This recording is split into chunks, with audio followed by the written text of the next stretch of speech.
নমস্কাৰ আপোনালোক সকলোকে স্বাগতম জনাইছো অসম ফিউচাৰ ইউটিউব চেনেল। আশা কৰোঁ আপোনালোক সকলোৰে খবৰ ভাল। তো অসম গভৰ্ণমেণ্টৰ ফালৰ পৰা অসমৰ GNM ডি ফাৰ্ম ANM কোৰ্চৰ কাৰণে এখন নতুন নটিচ আহিছে। তো এই নটিচখন কিহৰ ওপৰত হয়, কোনবিলাক কেণ্ডিডেটে এই নটিচখনৰ বা এই কোৰ্চকেইটাত এপ্লাই কৰিব পাৰিব, ইয়াৰ সকলোবিলাক ডিটেইলছ এই ভিডিঅ'টোত জনাম।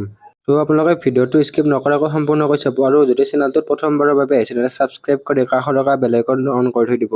তো এই নটিচখন জাৰি কৰিছে আপোনালোকে চাব পাৰে গভৰ্ণমেণ্ট অফ আছাম। তো অসম গভৰ্ণমেণ্টৰে হয়। Office of the Thengal Kachari autonomous council Assam Titabar. তো তিতাবৰৰ গভৰ্ণমেণ্টৰ দ্বাৰা এইখন নটিচ প্ৰকাশ কৰিছে। তো advertisement a walk in interview will be held on 23 September 2024 from 11 AM। তো 23 ছেপ্টেম্বৰ তাৰিখে এটা ইণ্টাৰভিউ হ'ব ৰাতিপুৱা 11টা বজাৰ পৰা। তো ইণ্টাৰভিউটো হ'ব office of the Thengal Kachari autonomous council Assam. তো এইটো তিতাবৰত অৱস্থিত। তো এইটো কোৰ্চত কোনে এপ্লাই কৰিব পাৰিব বা কোনবিলাক কেণ্ডিডেট ইলিজিবল হয়, এই সকলোবিলাক তথ্য এই ভিডিঅ'টোতে জনাম। তো আপোনালোকে স্কিপ নকৰাকৈ চাই থাকিব। তো ইয়াতে তিনিটা কোৰ্চৰ কাৰণে এইটো এপ্লাইটো হয়। তো এটা হ'ল ANM কোৰ্চ, এটা হ'ল GNM কোৰ্চ আৰু এটা হ'ল ডি ফাৰ্ম। এই তিনিটা কোৰ্চে ইয়াত গভৰ্ণমেণ্টকৈ পঢ়িব পাৰিব। তো ANM কোৰ্চটো 2 বছৰীয়া হয়। ইয়াতে এজ লিমিট দিয়া আছে 18 পৰা 27 বছৰ। তো qualification 10+2 of any stream with minimum 45% of high secondary exam. তো আপোনালোকে হাই ছেকেণ্ডাৰীটো যিকোনো ষ্ট্ৰীমৰ পৰা হ'ব পাৰে। তো ইয়াতে 45% আপোনালোকৰ থাকিব লাগিব। আৰু এতিয়া ANM নাৰ্ছিং কোৰ্চৰ কাৰণে এপ্লাই চলি আছে। যিবিলাক কেণ্ডিডেটে ANM নাৰ্ছিং কোৰ্চৰ কাৰণে ইণ্টাৰেষ্ট হয় সেইবিলাকে SSC ৱেবছাইটৰ থ্ৰু দি ANM নাৰ্ছিং কোৰ্চত এপ্লাই কৰিব পাৰিব। তো নেক্সট GNMটো 3 বছৰীয়া কোৰ্চ হয়। তো ইয়াতো এলিজিবিলিটি 18 পৰা 27 বছৰলৈকে। আৰু ইয়াতে কোৱালিফিকেশ্যন দিয়া আছে 10+2 এনি ষ্ট্ৰীম।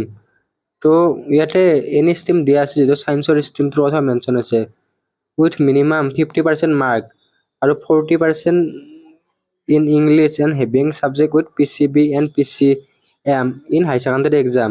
আৰু সেইসকল কেণ্ডিডেটে CEE ইয়াতে GNMৰ কাৰণেও ফাৰ্মাচী এণ্ট্ৰেন্স এক্সামটো কোৱালিফাইড হ'ব লাগিব বুলি দিছে। কাৰণ SSC GNM নাৰ্ছিঙৰ এতিয়ালৈকে এণ্ট্ৰেন্স এক্সামৰ ৰিজাল্ট নাই দিয়া। তো ইয়াতে আপোনালোকৰ ফাৰ্মাচীৰ এণ্ট্ৰেন্স এক্সামটো দিলে আপোনালোকে GNMৰ কাৰণেও এলিজিবল হয়। তো ইয়াতে GNMৰ এক্সামটো দিব লাগিব বুলি মেনশ্যন নাই, কেৱল ইয়াতে ফাৰ্মাচী বুলি ছাইডত লিখা আছে। তো নেক্সট ডি ফাৰ্মটো 2 বছৰীয়া হয়। ইয়াতো এজ লিমিট 18 পৰা 27 বছৰ। ইয়াতে কোৱালিফিকেশ্যন দিয়া আছে 10+2 ছায়েন্স ষ্ট্ৰীমৰ পৰা হ'ব লাগিব। ফিজিক্স কেমেষ্ট্ৰি বায়'লজি বা ফিজিক্স কেমেষ্ট্ৰি মেথছৰ ষ্ট্ৰীমৰ পৰা হ'লে হ'ব। আৰু ইয়াতে SSCৰ CEE ফাৰ্মাচী এণ্ট্ৰেন্স এক্সামটো দিয়া হ'ব লাগিব। তো যিসকল ফাৰ্ষ্ট ইলিজিবল ক্ৰাইটেৰিয়াটো হৈছে যিসকলে SSCৰ CEE ফাৰ্মাচী এণ্ট্ৰেন্স এক্সামটো দিছে সেইসকলে ইয়াৰে GNM আৰু ANM কোৰ্চৰ কাৰণে যাব পাৰিব। তো ইয়াতে আপোনালোকৰ অফলাইন কাউন্সিলিং হ'ব, মানে আপোনালোকৰ অনলাইন কৰাৰ প্ৰয়োজন নাই। তো 23 ছেপ্টেম্বৰ তাৰিখে আপোনালোকে তিতাবৰত থকা এই অফিচটোত যাব লাগিব। এই অফিচটোত যোৱাৰ পিছত আপোনালোকৰ ইণ্টাৰভিউ হ'ব। আৰু ইয়াতে দিয়া আছে কোনসকল কেণ্ডিডেটে ইয়াতে এপ্লাই কৰিব পাৰিব। তো ইয়াতে candidate belong to the Thengal Kachari autonomous council area only can apply for the course. তো যিসকলে থেংগাল কছাৰী অট'নমাছ কাউন্সিলিঙৰ হয় সেইসকলে পাৰিব।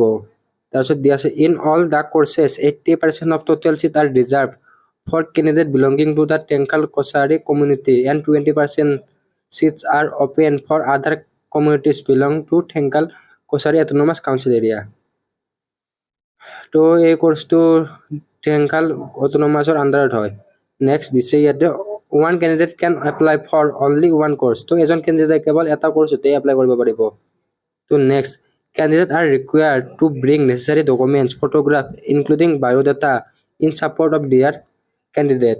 তো ইয়াতে ডকুমেণ্টবিলাক লাগিব। তো ডকুমেণ্টবিলাক আপোনালোকৰ ইয়াতে কছাৰী কমিউনিটিৰ হোৱা বুলি সেইটো প্ৰুফটো লাগিব, আৰু বাকীবিলাক SSCৰ যি ডকুমেণ্ট সেই ছেমে হয়। আৰু ইয়াতে ফি ষ্ট্ৰাকচাৰৰ কথা মেনশ্যন কৰিছে। তো Thengal Kachari autonomous council will bear the admission fees and tuition fees only.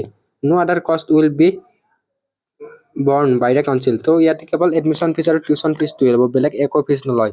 ইয়াতে ফিজটো বহুতে কম হৈ যাব। তো যিসকল কেণ্ডিডেটে ইয়াতে ইণ্টাৰেষ্টেড হয় বা যিসকল ইলিজিবল হয় ইণ্টাৰেষ্টেড হ'লেও নোৱাৰিব, কাৰণ ইলিজিবিলিটি ক্ৰাইটেৰিয়াটো ইয়াতে বহুত টাফ আছে। অনলি কিছুমান কছাৰী কমিউনিটিৰ মানুহে ইয়াতে এপ্লাই কৰিব পাৰিব।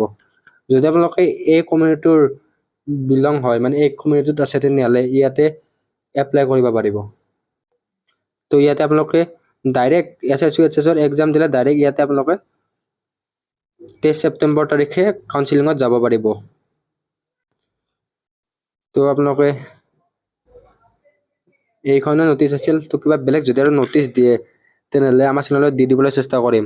আৰু SSC HSCৰ B.Pharm D.Pharmৰ ছেকেণ্ড কাউন্সিলিং হ'লেও আমাৰ চেনেলত দি দিবলৈ চেষ্টা কৰিম।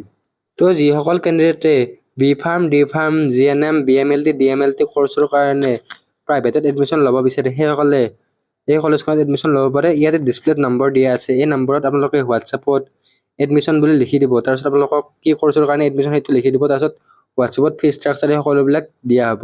তো আপোনালোকে এডমিশ্যন ল'ব বিচাৰিলে অতি সোনকালে এই নম্বৰটোত কণ্টেক্ট কৰক। তো এই ভিডিঅ'টোত এইখিনি আছিল। আশা কৰোঁ আপোনালোকে ভিডিঅ'টো ভাল পালে। তো কিবা নতুন নটিচ আহিলে আমাৰ চেনেলত দি দিবলৈ চেষ্টা কৰিম। তো চেনেলটো ছাবস্ক্ৰাইব কৰি কাষৰ বেল আইকনটো অন কৰি থৈ দিব। ধন্যবাদ।